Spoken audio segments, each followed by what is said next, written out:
흔히 축농증 수술은 재발이 많다라고 알고 계시는 분들이 많습니다. 네, 저도 그 얘기 들어본 것 같아요. 네, 좀 연세가 많으신 분들의 경우 20년, 30년 전에 수술을 받으신 경우에는 수술 기법이 그때는 많이 발달하지 않아서 그만큼 수술의 재발도 많았고 수술이 끝나고 나서 관리하는 과정도 굉장히 고통스러웠습니다. 그래서 오죽하면 축농증 수술을 다시 받느니 차라리 그냥 참고 살겠다라고 말씀하시는 분들도 계실 정도니까요. 하지만 지금은 내시경 수술 기법이 매우 발달하여서 수술장에서 실시간으로 환자분의 CT 사진을 보면서 합병증이 생길 만한 위험한 부위를 안전하게 체크하고 재발 위험을 최소화하면서 부비동염을 깨끗하게 제거할 수 있습니다.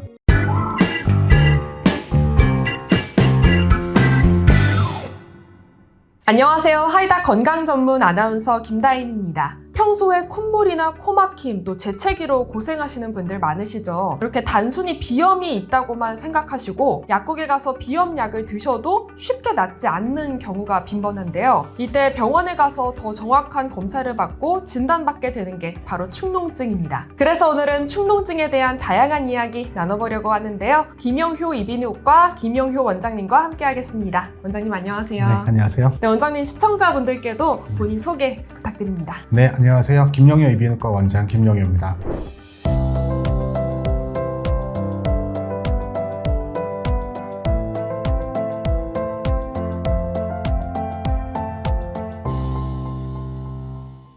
네, 원장님 우선 축농증이 정확히 어떤 질환인지 또 알레르기 비염과는 또 어떻게 다른 건지 궁금합니다. 비염과 축농증 모두 코막힘 그리고 콧물을 주된 증상으로 하기 때문에 이 둘을 혼동하시는 분들이 매우 많습니다. 알레르기 비염은 진먼지, 진드기나 고양이, 강아지 털, 꽃가루와 같이 알레르기 반응을 일으키는 항원이 코 안으로 들어왔을 때 갑자기 코막힘과 함께 물처럼 맑은 콧물 그리고 재채기가 나오는 것이 특징입니다. 반면에 오늘의 주제인 축농증은 코 안에 세균 감염이 원인이 됩니다. 따라서 며칠 동안 감기 증세가 있다가 코가 막히면서 누런 콧물이 나오고 머리가 아프거나 열이 있거나 하는 등의 감염에 의한 증상을 보이게 됩니다. 네, 그럼 축농증이 생기는 원인은 뭔가요? 외래에서 환자분이 질문하시면 가장 답변하기 어려운 질문 중에 하나입니다. 네. 왜냐하면 이비인후과 교과서를 보면 축농증의 원인이 수십 가지 정도 정리가 되어 있거든요. 하지만 크게 보자면 먼저 앞서 말씀드린 세균 감염이 가장 큰 원인 중에 하나이고 축농증이 만성으로 진행되는 데에는 환자 개개인의 해부학적인 구조의 차이라던가 또는 유전적인 형질도 관련이 있는 것으로 알려져 있습니다. 네, 그럼 축농증을 진단받게 되면 치료는 어떤 식으로 이루어지게 되나요? 감기가 심해지면서 세균 감염으로 인해서 생긴 급성 축농증의 경우에는 우선 항생제로 치료하는 것이 원칙입니다. 항생제는 치료 효과가 나타나기 시작한 이후부터 최소 7일 이상 사용해 주는 것이 원칙이기 때문에 흔히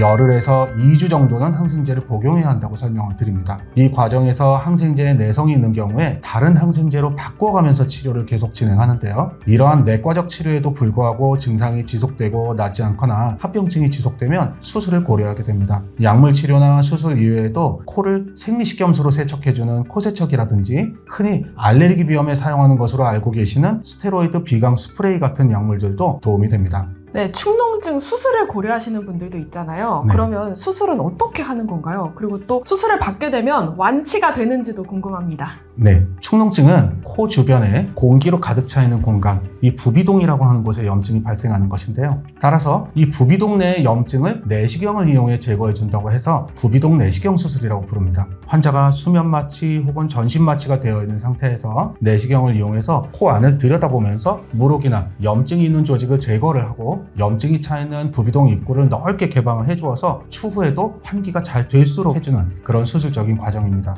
흔히 축농증 수술은 재발이 많다라고 알고 계시는 분들이 많습니다. 네, 저도 그 얘기 들어본 것 같아요. 네. 네. 우리나라에서 내시경으로 축농증 수술을 시행한 역사가 40년이 채 되지가 않습니다. 따라서 좀 연세가 많으신 분들의 경우 20년, 30년 전에 수술을 받으신 경우에는 수술 기법이 그때는 많이 발달하지 않아서 그만큼 수술의 재발도 많았고 수술이 끝나고 나서 관리하는 과정도 굉장히 고통스러웠습니다. 그래서 오죽하면 축농증 수술을 다시 받느니 차라리 그냥 참고 살겠다라고 말씀하시는 분들도 계실 정도니까요. 하지만 지금은 내시경 수술 기법이 매우 발달하여서 수술장에서 실시간으로 환자분의 CT 사진을 보면서 합병증이 생길 만한 위험한 부위를 안전하게 체크하고 재발 위험을 최소화하면서 부비동염을 깨끗하게 제거할 수 있습니다. 수술 후에 사용하는 재료들 역시 많이 발전하였기 때문에 수술 후에 코에서 소음을 제거할 때도 매우 아프지 않게 제거하고 수술 후 관리를 받으실 수가 있습니다. 네, 그러면 축농증에도 혹시 합병증이 따로 있나요? 사실 요즘은 항생제가 많이 발달되어 있기 때문에 합병증이 생길 만큼 심한 축농증이 오는 경우는 드뭅니다. 하지만 축농증이 만성화가 되어서 코 안에 물혹이 생기게 되면 냄새를 맡을 때 이 냄새 분자가 코 안에 후각신경까지 도달을 해야 되는데 냄새 분자가 도달하지 못하게 돼서 냄새를 잘 맡지 못하고 또 맛을 잘 못 느끼게 됩니다. 축농증 염증이 갑자기 너무 심해져서 시각을 담당하는 시신경을 압박하게 되면 한쪽 눈이 갑자기 보이지 않거나 아주 드물지만 코 안에 염증이 뇌 안으로 파급이 되면 뇌수막염이 오는 경우도 드물게 있습니다.